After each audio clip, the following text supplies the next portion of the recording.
Um, let's talk about AA now. Again, fixed readers love to argue about the effectiveness and the validity of 12-step programs versus other approaches.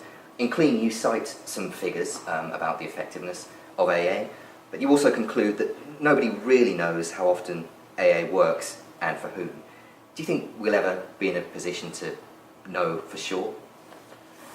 You know, one of the doctors I interviewed, this guy at UCLA, his name is Steve Shoptaw, he said, this is the world, this is the place where science meets people.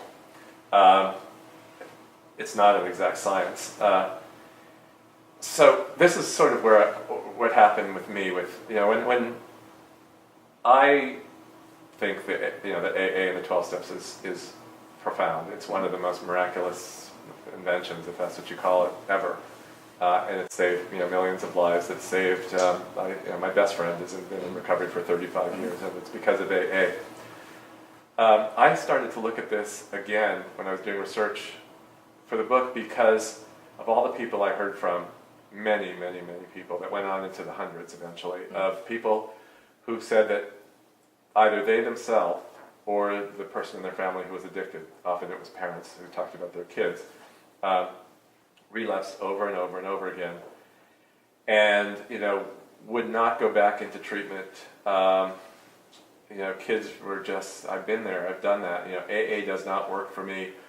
I can't. You've got these kids, teenagers often, and they're being told through the program that the requirement is to admit they're powerless and turn their lives over to a higher power. And part of being a teenager is that they're not going to turn their life over to anybody. And teenagers feel all powerful. And some people get it, and it's profound. But so my question was, do all these people who haven't got? Is it the rehab community?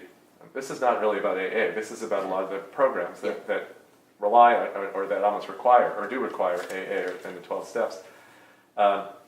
There's this sort of catch-22. If you embrace the steps and if you work the program, then you'll get well. If you don't, it works if you work it. If you don't, you're going to relapse, and when you relapse, it's your fault. So the question was, is it the fault of all these people who relapse, or in some cases, in fact, many cases, who died? Was it these kids' fault? They wouldn't practice the steps. They couldn't. They tried, and then they relapsed and overdosed and died. Was it their fault? So then the question was, does AA work? And so I did. I really spent a lot of time talking to all the scientists who researched this, and the conclusion I got is that AA works for some people. Yeah. For some people, it doesn't work. Yeah. For some people, it's part of a treatment sort of, program that includes other treatments too. Then they're all necessary.